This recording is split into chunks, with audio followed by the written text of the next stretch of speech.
దేవుడి యొక్క రక్షణ, ఈ రక్షణ హస్త రక్షణ, ఓ కేడకం హల్లెలూయా ఖడ్గం ఇప్పుడే దేశమంతా కప్పుకొనుగాక, విడుదల కలుగును గాక.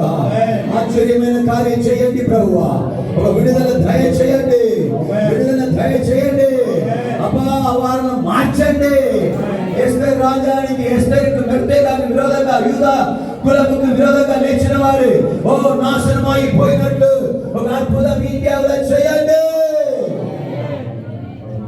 హల్లెలూయా హల్లెలూయా. దేవుడు అలాగే ఇండియా దేశంలో దేవుడు మార్చినందుకు రెండు చేతులు పైకెత్తి స్తోత్రాలు చెప్తాం. విశేషంగా మార్చి 1వ తారీఖు శనివారం జరగబోతున్నాయి. ఆ మాట విసిరి ఉన్న మాటలను దేవుడు అడగదొక్కడానికి, దేవుడు తీసివేయడానికి, దేవుడు అది లేక చేయడానికి రెండు చేతులు పైకెత్తి స్తోత్రాలు చెప్తాం. హల్లెలూయా హల్లెలూయా. అలాగే మనమందరం కోవిడ్ దేశం కొరకు, కోవిడ్ దేశంలో ఉన్నాయి ఇండియా పీపుల్ మరియు ఫార్మర్స్ 29 దేశం నుంచి ఇక్కడ పనిచేస్తున్నారు కదా, వాళ్ళందరూ దేవుడు విడిపించాలి, ఆశీర్వదించాలి. అలాగే ముఖ్యంగా విశేషంగా ఎస్పెషల్లీ తెలుగు ప్రజల కొరకు మనం ప్రార్థన చేయబోతున్నాం. వేషితనంలోను, స్తోత్రం సారాయి కల్చలోను, అలాగే స్తోత్రం తంబాకు, సిగరెట్, ఎంతో మంది జైల్లో ఉన్నారు. స్తోత్రం వాళ్ళందరినీ దేవుడు విడిపించాలని మన అందరు రెండు చేతుల పైకి ఎంతోమంది ఎంబసీలు ఉన్నారు, ఎంతోమంది తప్పు చేయలేని వారు ఎంతో మంది జైలు ఉన్నారు. వారందరినీ దేవుడు విడుదల చేయాలయ్యా. అందరు రెండు చేతుల పైకి వద్ది అబ్బా అబ్బా అబ్బా అబ్బా అబ్బా.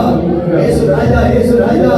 ఈ దేశంలో ఉన్న ప్రతి క్రిస్టియన్, ప్రతి దేవుని బిడ్డ, దేవుడు లేకపోతే ప్రతి ఇండియన్ పీపుల్, ప్రతి ఫారినర్స్, ఓ జైలు ఉన్నవారు అయ్యా, పంజాబ్లో, గజంలో, ఓ సార్యంలో, మద్యపానంలో, మైకమందులో, అయ్యా వ్యవసాయంలో, భావక్రియల్లో ఓ ప్రోత్సహిస్తున్న అయ్యా ప్రతి ఒక్కరిను ఓ దేవుడా మీ కుడి హస్తం చాపి మా కొరకు మీరు రక్షించ, మా కొరకు ఓ సిలువలో రక్తం కార్చారని ఓ స్తోత్ర భావంలోంచి విడిపించడానికి మీ ఒక్కరే సమర్థులని, విడిపించడానికి విడిపించండి, భద్రపరచండి ప్రభువా. హల్లెలూయా హల్లెలూయా హల్లెలూయా. ఆమేన్. మన ప్రార్థన ఆలకించినందుకు ఇక్కడ ప్రతి ఫార్మర్స్, ఇండియన్, అలాగే ఎస్పెషల్లీ తెలుగు పీపుల్ అందరూ దేవుడు విడిపించి కాపాడినట్టు శోధన చేస్తాం.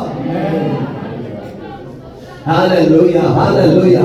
అలాగే ఇక్కడ జరుగుతున్న ప్రతి సంఘం కొరకు, ప్రతి సంఘ కాపుల కొరకు, విశ్వాసుల కొరకు దేవుని హల్లెలూయా సత్యదిద్దములో దేవుని యొక్క ఆజ్ఞలో కట్టబడాలని రెండు చేతులు పైకెత్తి ఎంతమంది చర్చికి రాకుండా ఉన్నారు క్రిస్టియన్స్, వాళ్ళ కొరకు హల్లెలూయా డ్యూటీ అని చెప్పి, లేకుంటే పంపర్ అని చెప్పి ఇంటి పనిలో ఉన్నారు, వాళ్ళందరినీ దేవుడు విడిపించాలని అయ్యా రాజా యేసుక్రీస్తు నామములో ఓ స్తోత్ర తెలుగు ప్రజల మధ్యలో మా ప్రజల్లో ఉజ్జీవం రగలాలయ్యా. ఉపదేశం యేసు నామములో లేపబడాలి. ఆమేన్. దేవుడు మన ప్రార్థన ఆలకించినందుకు 7 మార్లు హల్లెలూయా చెప్తా. హల్లెలూయా హల్లెలూయా.